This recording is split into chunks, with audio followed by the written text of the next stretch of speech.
Good morning, ladies and gentlemen. Welcome to the natural recital of spring semester at South Suburban College. My name is Gao-Win Chow. I'm the music department chair. Today's recital features Dr. Anna Bradford, our oboe professor. And she's going to perform oboe works by the selected women composers through the ages, accompanied by Professor Marilyn Bourgeois. Before the end of the concert, we have about 5 minutes for Q&A, so feel free to raise your hand and ask them questions. Without any further ado, please welcome Professors Bradford and Bourgeois.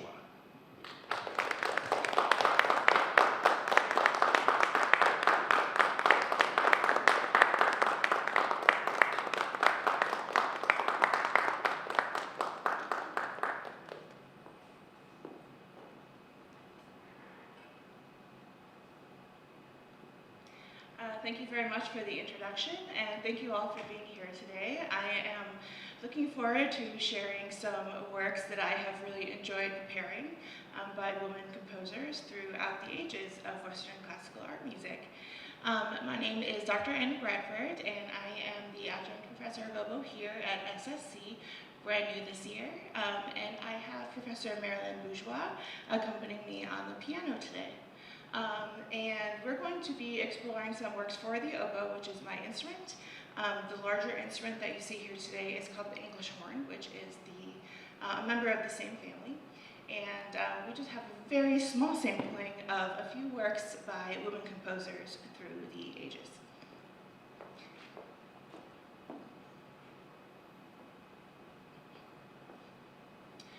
So my understanding is that a few of the students who are here today are in a music appreciation class, is that correct? Wonderful. So the term Western classical art music is probably familiar to you, and that is what I specialize in. And this form of music has its roots in Europe, and I'm sure in your class that you are learning back all the way through the mid-ages, or perhaps even through ancient Greece, like I did in music school. But as a performing musician, the music that is written for my instrument really has its roots in the 1600s, and that is typically the music that is performed in concert halls today. So hopefully these 4 major periods starting from the 1600s are familiar to you, or maybe just the first few, and the rest will be as you continue through your semester. So the pieces that we're going to be studying today come from these 4 major periods of Western classical art music. And those are the Baroque period, which was from approximately 1600 to 1750. The Classical era from 1750 to 1830. The Romantic era from 1830 to 1900-ish. And the Modern era from 1900-ish until today. The word ish is very important and truly belongs between all of these eras because, of course, these are all years that were put in by historians after this music was all written. So there's a lot of ambiguity in between all of these eras. And our first piece that we're going to be studying today kind of falls right on the brink between the Baroque and the Classical period. So that's where we are going to be starting our musical journey. Before we do that, I want to just kind of quickly talk about the role that women have played in European music history. So, in general, works by women and works by people of color and works by people from other marginalized communities have been historically excluded from the canon. And the canon is just a term that we use for a collection of repertoire that is deemed worthy of celebrity status. So these are the pieces that are considered the best of the best, the pieces that are performed by symphony orchestras all over the world for hundreds of years. These are the pieces of music that I studied in music school over and over again, the pieces that I have performed as a professional musician over and over again. And they're beautiful works, they're incredible works, but the majority of these pieces are from dead white men. And that is not all the music that has been written or all the music that has quality or value. So this is a question for those music appreciation students in the audience. Before you started taking this music appreciation class, could you have easily named a male composer from the Western classical like art tradition? Any composer? Can you shout out a name? Bach. Excellent. Any others? Mozart. Yeah. So even if you didn't have a lot of like musical study beforehand, these names are part of our culture as humans, right? Same question for any female composers of Western classical art music. Crickets, that's what I was expecting. It's not your fault. They're just not in the canon, right? That doesn't mean that women haven't been writing music and that music isn't wonderful. So women have been composing music since women has existed in every culture around the world. And today's recital will just introduce you to music by female composers throughout hundreds of years of history of Western classical art music. And again, we're just doing a very, very small sampling of these pieces written for my very specific instrument.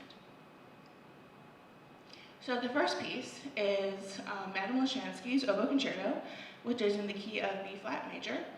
And this piece is from the Baroque/classical era. Let me get my reeds soaking so we can multitask here.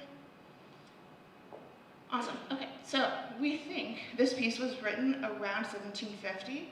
We actually know next to nothing about this composer or this piece of music at all. So I would like to thank Catherine Needleman, who is the principal oboist of the Baltimore Symphony Orchestra, because I never would have known that this piece of music existed if it wasn't for her. So she actually shared her performance of this piece on her Facebook right around the time that I started researching for this recital, which was fortuitous timing. So she actually found some parts for this and revised it and published it, and that is how today's performance of this piece is even possible. So in the preface to the score, Mr. Newman wrote, Madame Laschanzky is a mystery, and so is her Oboe Concerto in B flat major.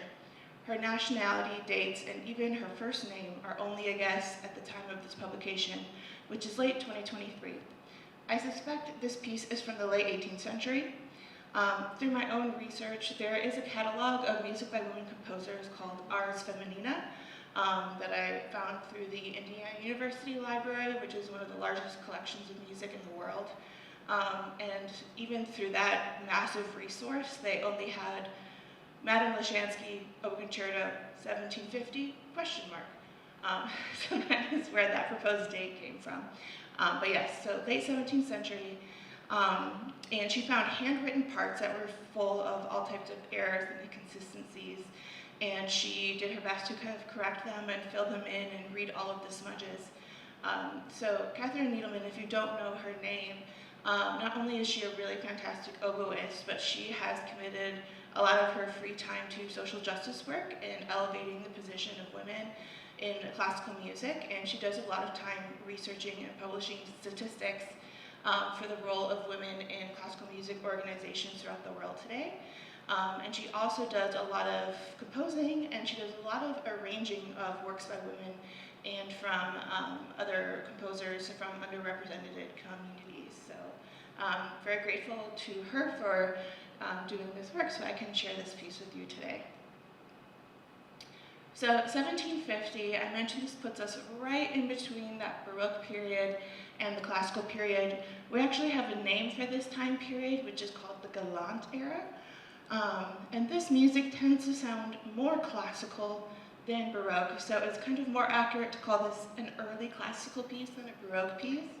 But there are some elements of both styles in this piece that you'll hear, and I just want to share some of those details before I perform it for you. So, some holdovers from the Baroque style. I think you'll hear this more in the second movement, which is the slow section of the piece that I'll perform for you. So one of the hallmarks of Baroque style is ornamentation, and if you haven't heard that word before, it's exactly what it sounds like. It is where the performer will decorate on top of the music that is written by the composer. So back in the Baroque period, a lot of times they would improvise. Today, performers usually write their ornaments out, and they will just add some extra notes, add some trills, add some details on top of what is written.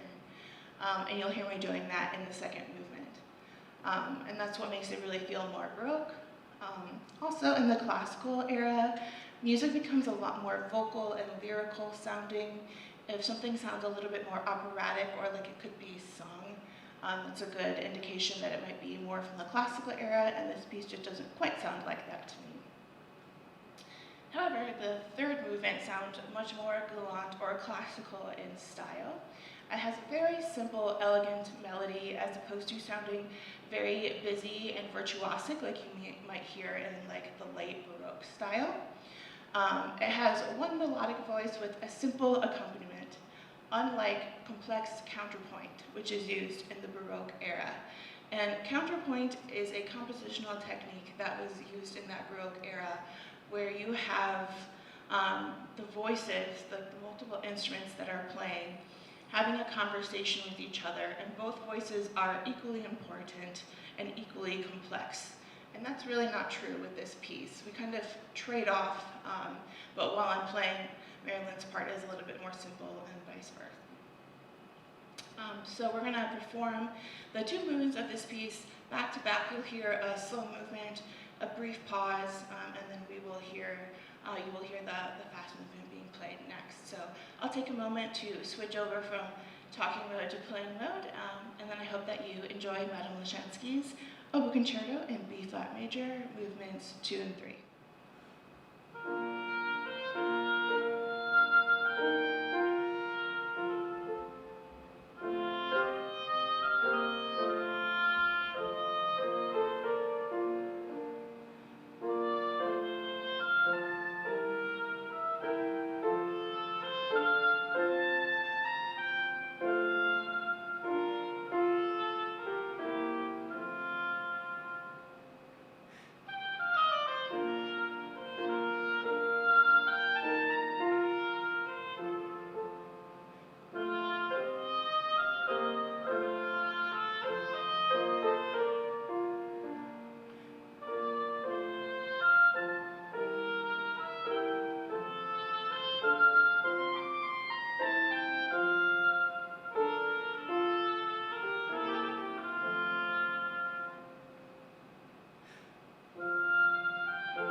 much. We're going to keep moving forward in history.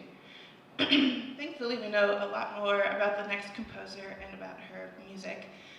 So the next piece that we're going to be learning about is one movement of 4 pieces for English horn and piano by Clémence de Grandval. And this piece was written in the Romantic era. So please pardon my French. But Marie-Félix Clémence de Rosette was her full name, and her title was the Vicomtesse de Grandval. So she was known more commonly as Clémence de Grandval, and she lived from 1828 to 1907. So she was married to a viscount, but even before then she was born into an aristocratic and wealthy family. So a woman of her social standing, it would have been a bit scandalous for her to be working. So when she first began publishing music, she was publishing under pseudonyms, although she was still publishing as a woman. But when she kind of became a little bit more established in society and also was becoming to be quite well respected as a composer, by about 1870 she started publishing music under her own name. And during her lifetime, she was very well regarded. She was hugely popular and very well respected amongst her musical peers and by music critics. So for those of you who know a lot of composers from this era, she actually studied with Frédéric Chopin and also with Camille Saint-Saëns, and was very highly respected by Hector Berlioz, who was a very well-known French composer and also a orchestrator and music critic and music writer at the time. So she was very well known both for her performances on the piano and for her compositions. So she wrote 60 pieces, which may not sound like a lot, but when you think about the scope of Western classical art pieces, they tend to be much longer and much more complex. 10 of those 60 pieces are full-length operas, which are multiple hours long. On a personal note, 6 of these pieces that she wrote are chamber pieces or solo pieces that feature my instrument. But despite this, I have never heard of this composer or encountered any of her music until I started researching for this recital, despite the fact that I have 3 music degrees and spent 10 years in college. So it's really a shame, despite the fact that she was so well regarded in her time, her name and her music have really been lost to history. Thankfully, we still know a lot about her and her music still exists. We still have a lot of her publications, it's still available. So I do hope that her music will start to be performed more often again. So this piece was written in 1878, which is the height of the Romantic era, which is my favorite time frame. So some characteristics of Romanticism that you will hear in this piece. I could talk about this era all day, so I really tried to keep this brief, but the Romantic era is all about expression, drama, and storytelling. And this idea of music being self-expressive or expressive is something that we take for granted as modern audiences, but this was really brand new in the 19th century. Before this time, composers were only writing music because they were employed by the Duke of so-and-so, and he was throwing a dance on Friday, and he demanded that a new piece be written to show off for his aristocratic friends. So it wasn't really until this time frame that composers were writing music out of a place of passion. So expression is the name of the game by the time we get to the Romantic era. So this piece is short and simple and really quite sweet, but you'll still hear some small moments of drama. So instead of like in the last piece where you heard just one mood, one theme the whole time, you will hear the mood kind of shift suddenly from one phrase to another with no warning. And you'll hear a lot more freedom and flexibility in the tempo or the timing of this piece. There will be some sudden harmonic shifts as well. And what that means is that instead of the music going where your ear kind of expects it to go, you're going to hear a note that sounds kind of surprising, or some phrasing that sounds kind of surprising. And again, this is all in the name of being expressive and unique. So this piece is fairly simple by romantic terms, but you can definitely still hear these elements. And I'm going to be switching instruments once again. So I'll play a few notes to get settled in, and then actually made a small mistake in the program. I listed the first movement of Clémence's 4 pieces, but we will actually be playing the 3rd movement, which is Andante Espressivo. So I hope you enjoy.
Very much, hope you enjoyed. My next piece is unaccompanied, so Marilyn gets a little bit of a break. All right, we are going to be taking a very large leap forward in time into the modern era. So we just finished off in about 1830, and we're going to be jumping to about 2019. And I know that's like a 90-year gap, but it will make sense, I promise. So part of the reason for that is that once we get into the 20th century, this is a simplification, but in general, classical music no longer has any rules. So I'm breaking the rules by jumping forward 90 years in time, but you'll understand why. And the reason for that is I was talking a lot about how in the 19th century, music is so much about expression, and in order to achieve that, composers were really pushing and pulling and trying to extend the boundaries of how much they could break the rules and push the boundaries of the rules in order to be as expressive and innovative as possible. And by the time we got to the 20th century, they felt like music had gone as far as it could within the rules, and so they just kind of threw them out. And they turned to a lot of different scale systems to try to experiment, and also came up with a lot of different styles of music. So for the non-musicians in the room, these might sound like totally foreign systems, but I'll just kind of list a couple in case you're curious. So some of the alternative scale systems that were used were pentatonic scales, modal scales, scale systems from non-Western cultures. Another interesting thing was they came up with mathematical models for composing, like using, my mathematician fiance is like, yeah, in the audience. So like using 12-tone models, which use matrices to compose, or using set theory to compose music. And this is only a very, very small sampling of all of the creative and experimental things that they were doing in the 20th century. So there was just so much variety of music to choose from once we got into this time frame. And what I wanted to prioritize were two things. Number one, playing music by living composers, which is why I jumped forward so much. And number two, making sure that I included representation from a female composer of color. So that is why I am sharing the next two pieces with you. So the next piece is from 2019, and the final piece is from 2020. So that's why we're spending so much time in the last couple of years, because I wanted to celebrate living composers and make sure that I had some intersectionality in the presentation today as well. So the next piece is Jenni Brandon's Wood Song, which was written in 2019. And Jenni Brandon was born in 1977, and she is both a composer and conductor, and she's written about 70 pieces so far, and this is actually the 5th piece of hers that I will be playing. I've played a lot of her chamber pieces, which are pieces for her small ensemble. This is her first solo piece that I will be playing today. And what I really love about Miss Brandon's music is that it's always very lyrical, which lends itself well to woodwind playing. She writes a lot for the oboe. And her music is often inspired by nature, poetry, and storytelling, or in the case of this piece, all three of those things. So this piece was inspired by a poem of the same name by Sarah Teasdale, who lived from 1884 to 1933. And it was commissioned by Dr. Linda Beth Binkley, who is the professor of oboe at Central Michigan University.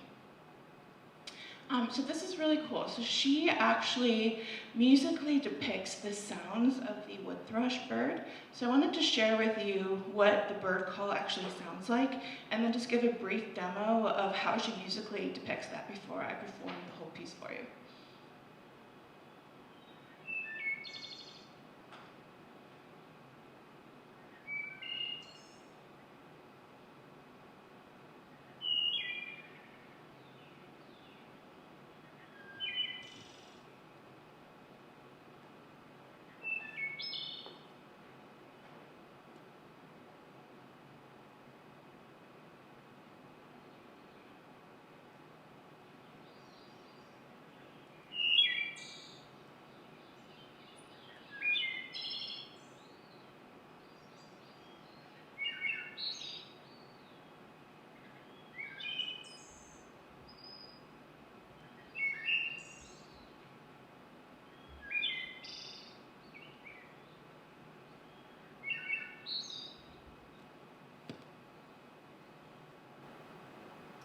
And here is Jenni Brandon's depiction.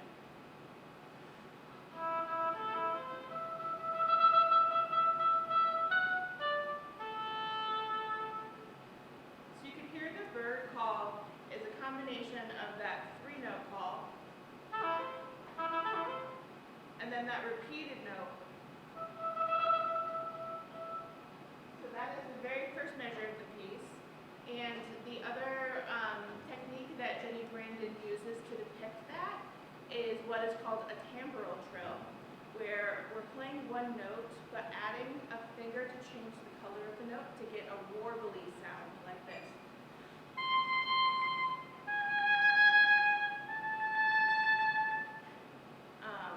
So that's kind of how she depicts the bird call within the piece.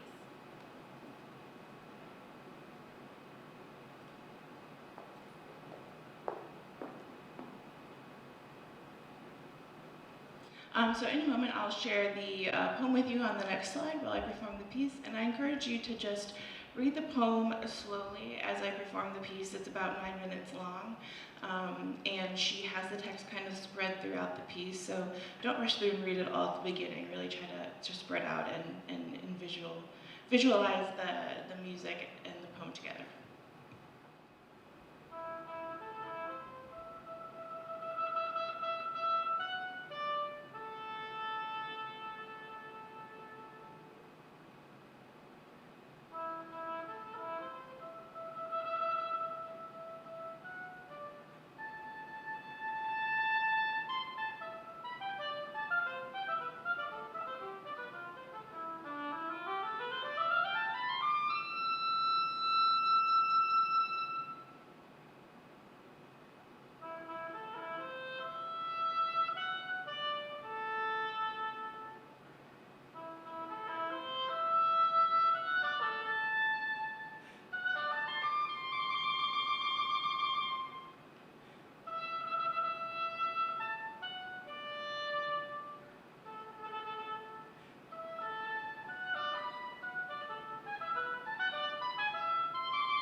gotta catch my breath after that one.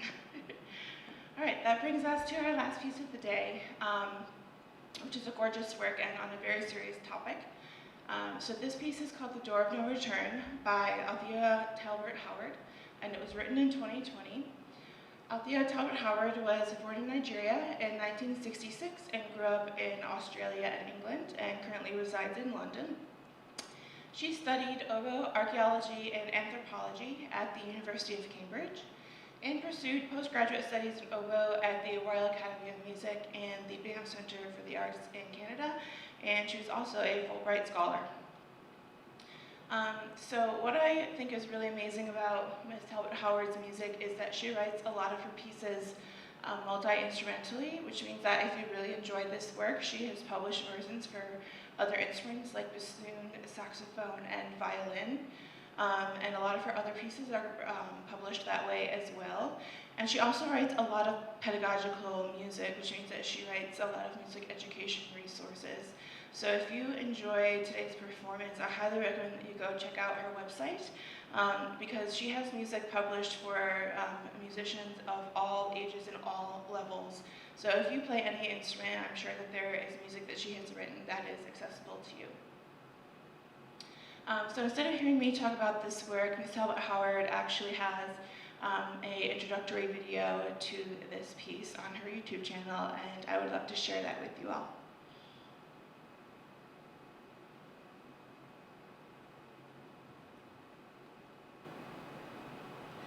Greetings, I am Althea Talbot-Howard and I am the composer of The Door of No Return.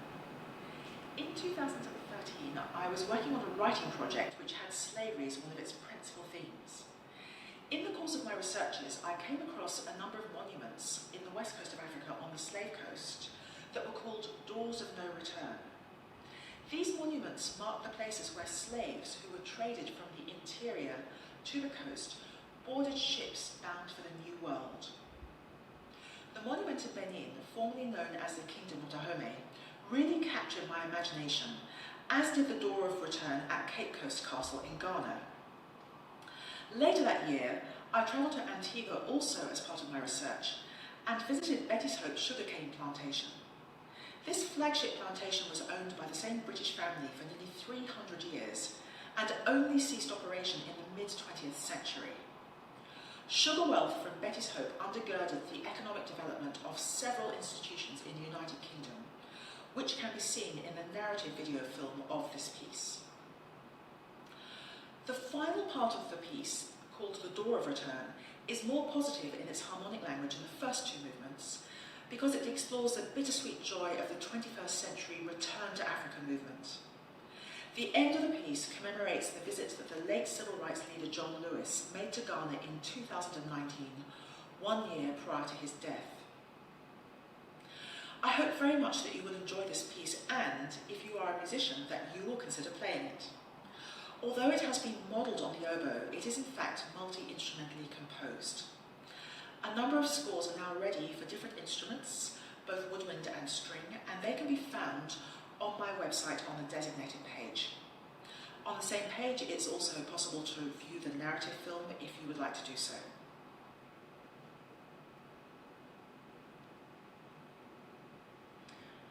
I wish I had time to prepare all three movements of this work because it's really amazing, but the third movement is incredibly challenging and Marilyn and I just wouldn't have time to prepare it for you today. So we're going to be diving into the first and the second movements, but I highly encourage you to please check out the third movement on your own time, especially because it is the movement that celebrates African roots and is really much more joyful. So regretfully we are going to end on a much darker note, but please do go experience that third movement on your own time. Ms. Talbot-Howard has a lot of YouTube performances linked on her website, so please go check those out. So the first movement is called Dahomey, and as she mentioned, this monument is what inspired this movement, and it's called the Door of No Return, and it resides in the country of Benin, which was formerly called French Dahomey. And in the score, she just explains the same thing that she explained in the video. And she also explains some of the compositional techniques that she used to write this piece. And a lot of this is very technically musical, so there might be some terms in here that aren't familiar. But what I think is important to note here is that each movement is going to be a theme and variation, so you'll hear a couple of different melodies inside each movement.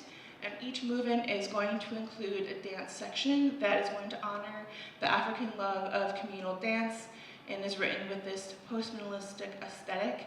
Again, that's a music term that you may not know, but that is one of those 20th century compositional techniques.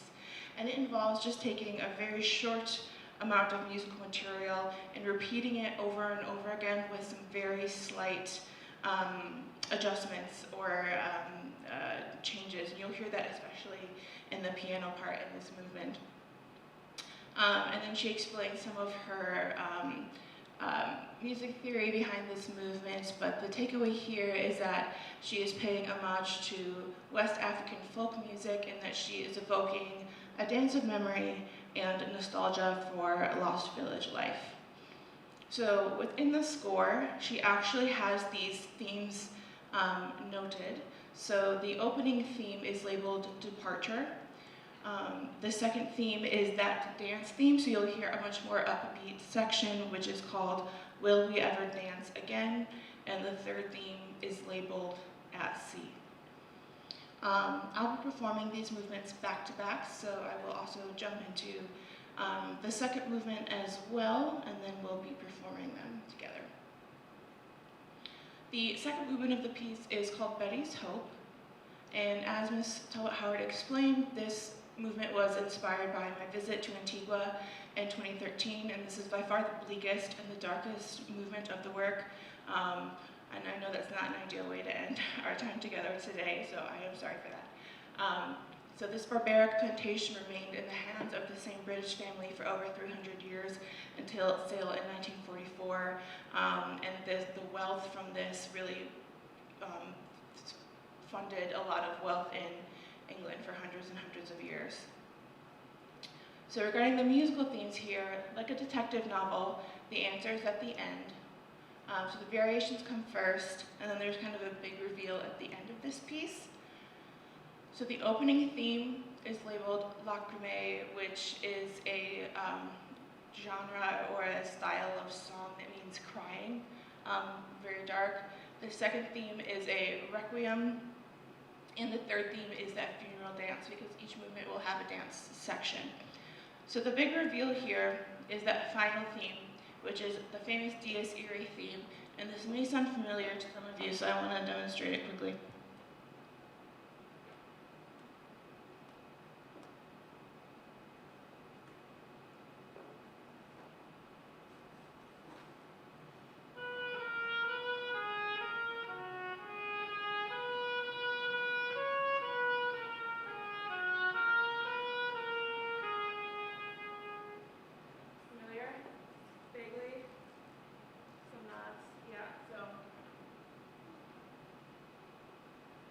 So that theme is actually from a Gregorian chant, which may be something that you've studied in your music appreciation class. So that theme was written around 1200, and Dies Irae translates to Day of Wrath, and the text to this chant, which was written for a Catholic Mass, describes the Last Judgment, but for hundreds of years composers have used this theme to depict death and darkness, and that is how the piece ends.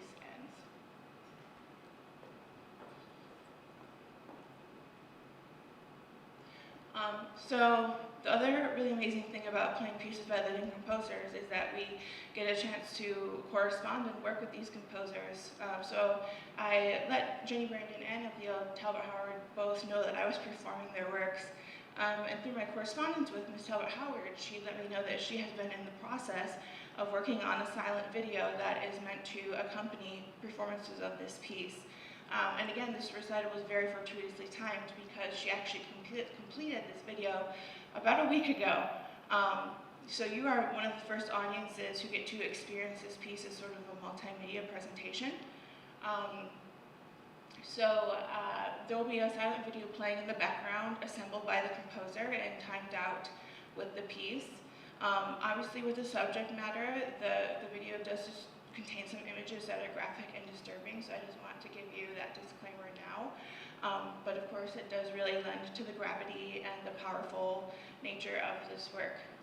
So it's been really a pleasure corresponding with Ms. Talbot-Howard and getting to work on her really gorgeous and impactful piece. And we are looking forward to performing it for you now.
Thank you all so much for being here today, and I apologize for being over time. The transitions always add so much more time than you can imagine, so I totally understand if you have to dash out, but I'm also happy to take the time to answer any questions if anybody has any. That's the one, if anyone wants to look anything up. Great, well thank you all again for being here, and a special round of applause for Marilyn Bourgeois for all of her work.